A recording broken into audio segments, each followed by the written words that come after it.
My dear students, welcome to the Hindi class. बच्चों, आज से हम लोग ग्रामर का बुक करने जा रहे हैं और ग्रामर का सबसे पहला चैप्टर है भाषा, बोली, लिपि, व्याकरण, फर्स्ट चैप्टर। उसके बाद मैं कराऊंगी वर्ण विचार, यानी आपका दूसरा चैप्टर भी मैं करा दूंगी। भाषा, अब कुछ समय के लिए आप मुझे देखिए। मैंने कुछ नहीं बोला, आपको कुछ समझ में आया? नहीं। इसका मतलब है हमारे मन के भावों और विचारों को आप तक पहुंचाने के लिए भाषा चाहिए। भाषा के बिना हम अपने मन के भावों और विचारों को प्रकट नहीं कर सकते। हिंदी एक भाषा है। आज मैं हिंदी क्लास ले रही हूँ, आप देख रहे हैं। उसमें भी मैं आपको अपना मन के भाव किताब में जो है उसको पढ़ाने के लिए भी मुझे भाषा की ज़रूरत है। तो आज पहला चैप्टर है भाषा, बोली, लिपि और व्याकरण। इसका ऑब्जेक्टिव है हिंदी भाषा का उद्भव और विकास की जानकारी, यानी हिंदी भाषा कहाँ से आया, कैसे आया, ये भाषा बनने के क्या क्या तरीके थे, किस प्रकार से ये हिंदी भाषा बना, इसका लिपि क्या है, स्क्रिप्ट क्या है, ये सारी जानकारी आपको मिल जाएगी इस चैप्टर के माध्यम से।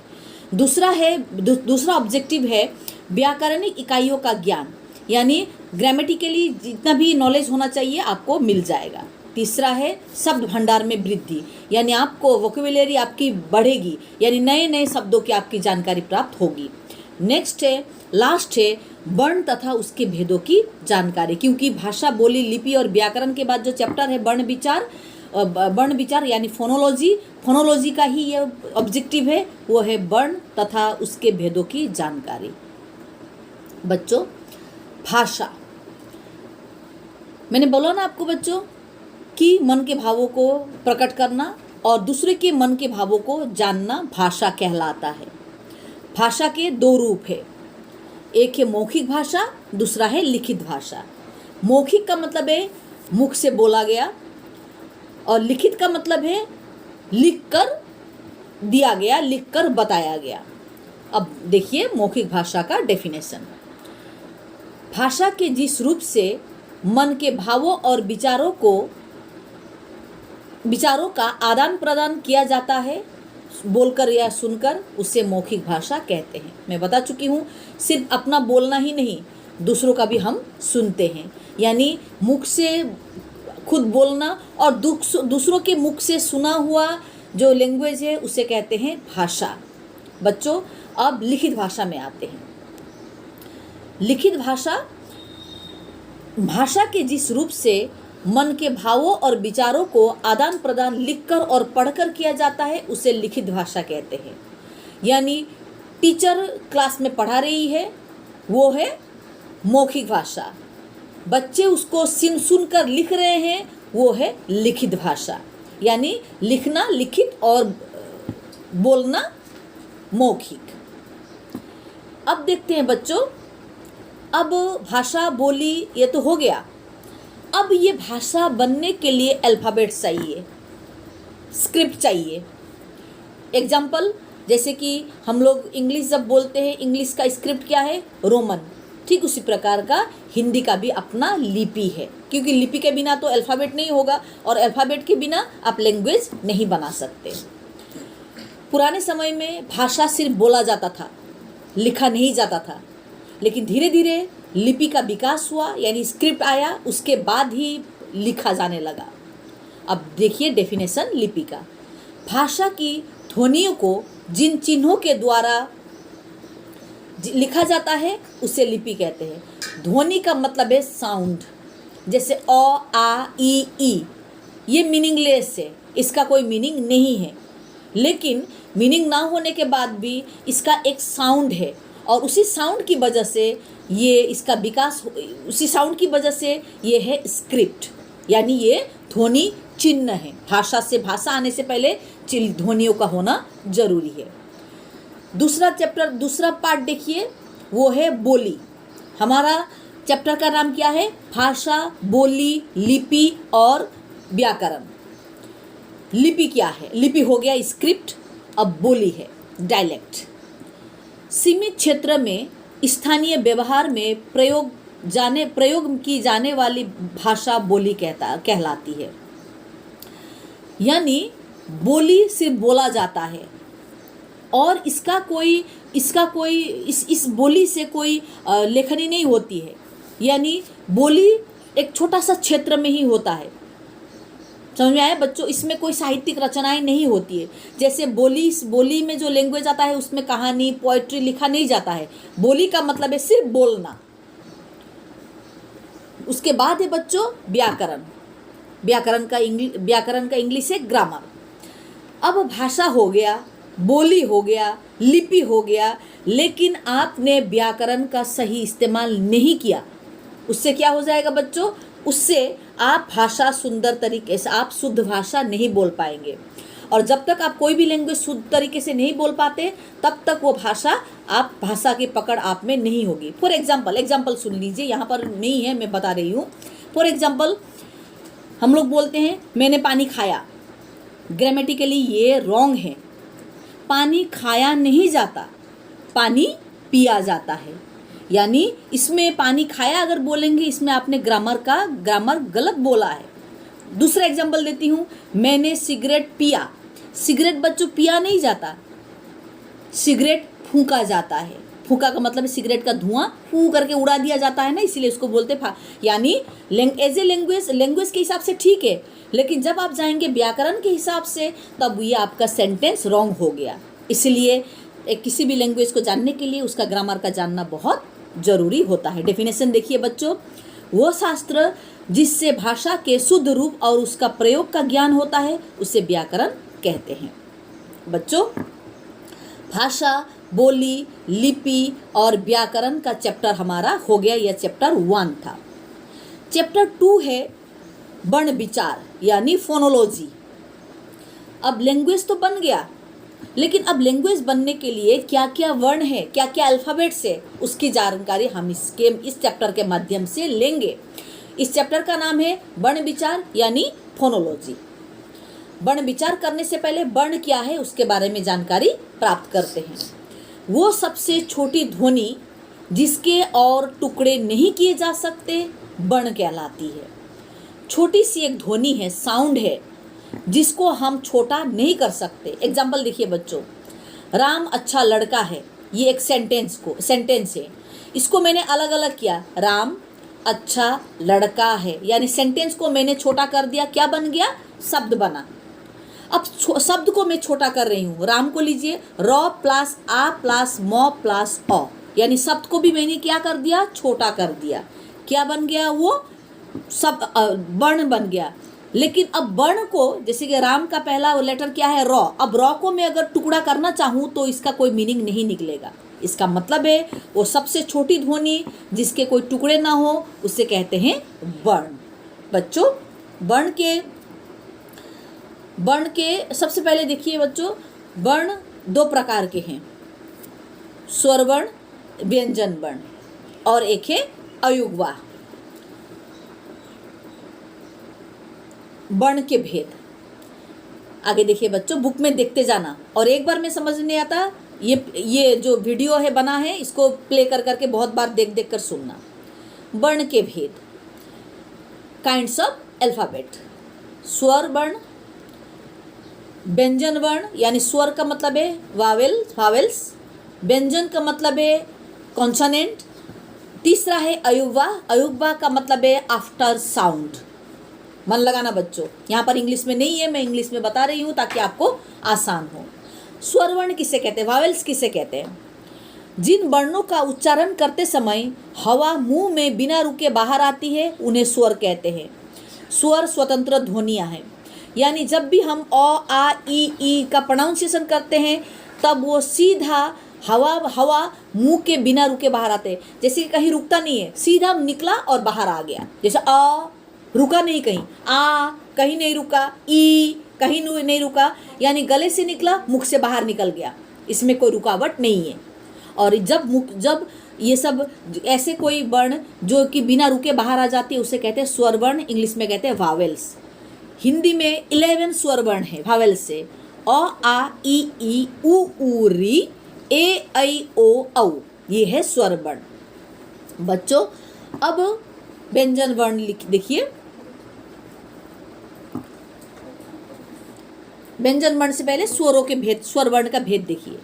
स्वर के 3 भेद है, ह्रस्व, दीर्घ और प्लुत। ह्रस्व स्वर का मतलब है जिन स्वरों का उच्चारण करते समय सबसे कम समय लगता है उन्हें ह्रस्व कहते हैं। यानी भावेल्स को प्रोनाउंस करने में जब जो सबसे कम समय लगता है उसे ह्रस्व बोलते हैं। जैसे अ ई उ री, ये 4 है ह्रस्व। उसके बाद जिन स्वरों को उच्चारण करते समय ह्रस्व स्वरों से लगभग 2 गुना समय लगता है उसे दीर्घ स्वर कहते हैं। यानी जिन भावेल्स को उच्चारण करते समय ज़्यादा समय लगता है उसे दीर्घ स्वर कहते हैं। जैसे आ ई उ ए ऐ ओ औ। तीसरा है प्लुत स्वर। प्लुत स्वर में 3 गुना समय लगता है। डेफिनेशन देखिए, जिन स्वरों का उच्चारण करते समय ह्रस्व स्वरों से 3 गुना ज़्यादा समय लगता है उन्हें प्लुत स्वर कहते हैं। जैसे एग्जाम्पल देखिए, ओएम, भैया, अम्मा, काका, इन वर्ड्स को उच्चारण करते समय 3 गुना समय लगा, इसलिए इसको कहते हैं प्लुत स्वर। जल्दी प्रोनाउंस होता है ह्रस्व स्वर, थोड़ा ज़्यादा लंबा होता है दीर्घ स्वर, और तीसरा है प्लुत स्वर। अब देखिए व्यंजन वर्ण, कॉन्सोनेंट का डेफिनेशन। जिन वर्णों का उच्चारण करते समय स्वरों की सहायता ली जाती है उसे कहते हैं व्यंजन, व्यंजन वर्ण। डेफिनेशन देखिए, जिन स्वरों का उच्चारण करते समय जिन व्यंजन वर्णों को उच्चारण करते समय वो नंबर 1 एक तो स्वर वर्णों का यानी वावेल का सहायता लेता है, उसके ऊपर हवा कर्ण से निकलकर कभी मुंह में रुककर बाहर आता है। यानी कॉन्सोनेंट को प्रोनाउंस करने के लिए बच्चों हवा डायरेक्ट नहीं आता, बीच में कहीं नहीं कहीं रुक जाता है, डायरेक्ट साउंड हम नहीं कर सकते। व्यंजन के 3 भेद है। व्यंजन के यानी कॉन्सोनेंट के कितने प्रकार है? 3 है, स्पर्श, अंतस्थ और ऊष्म। स्पर्श का मतलब है जिन व्यंजनों का उच्चारण करते समय हवा कंठ, तालु, मूर्धा, दांत या ओठों को स्पर्श करके मुख से बाहर आती है उन्हें स्पर्श व्यंजन कहते हैं। एकदम इजी तरीके से मैं समझा देती हूँ। कुछ कॉन्सोनेंट को प्रोनाउंस करते समय कभी कंठ गला से निकल के तालु का मतलब है मुंह के ऊपर का हिस्सा, मूर्धा का मतलब है, तालु का मतलब है दांत के पिछले हिस्सा, मूर्धा का मतलब है मुंह के ऊपर का हिस्सा, दांत तो जानते ही है, होठ भी जानते हैं, इन चीज़ों को छू कर आता है उन्हें स्पर्श व्यंजन कहते हैं। स्पर्श का मतलब है टच करके वो आता है, ये सब उच्चारण। जैसे कि स्पर्श व्यंजन कहाँ से कहाँ तक है? क से लेकर फ तक स्पर्श व्यंजन है। जैसे कि क, ख, ग, घ, ङ, च, छ, ज, झ, ञ, ट, ठ, ड, ढ, ण, ट, थ, द, ध, न, प, फ, ब, भ, म। अब देखिए एक एक करके ध्यान देना, प, फ, ब, भ, म। मैंने मेरा किसको छुआ? होठों को छुआ, प, फ, ब, भ, म। उसके बाद त, थ, द, ध, न। त बोलते समय मेरा जीभ जाकर कहाँ लगा? दांत में लगा, इसीलिए है इस दांत को छुआ। उसके बाद ट, ठ, ड, ढ, ण, ये ऊपर का हिस्सा को छुआ। इसी प्रकार कुछ न कुछ चीज़ों को छू कर बाहर निकला है, इसीलिए ये है स्पर्श व्यंजन। दूसरा है अंत्येष्ट व्यंजन। जिन व्यंजनों का उच्चारण स्वर और व्यंजनों के मध्य होता है उन्हें अंत्येष्ट व्यंजन होता है। इनको उच्चारण करते समय बीच में होता है, जैसे कि य, र, ल, व। ये 4 जो लेटर से य, र, ल, व, यह अंत्येष्ट है। उसके बाद ऊष्म व्यंजन। ऊष्म का सिंपल मीनिंग है गर्म हवा, यानी इन कॉन्सोनेंट को प्रोनाउंस करते समय आपके मुख से गर्म हवा निकलता है। प्रैक्टिस करना। जिन व्यंजनों का उच्चारण करते समय हवा मुंह से टकराकर ऊष्मा का मतलब है गर्मी, हीट पैदा करती है, उसे ऊष्म व्यंजन कहते हैं। प्रोनाउंस करके देखना घर में, जैसे मैं अब कर रही हूँ। श, गर्म हवा बाहर निकला, श, स, श, ह। ये 4 लेटर्स प्रोनाउंस करते समय आपके मुख से गर्म हवा बाहर निकलता है, इसीलिए उसको कहते हैं ऊष्म व्यंजन। उसके बाद है अयुग्मा।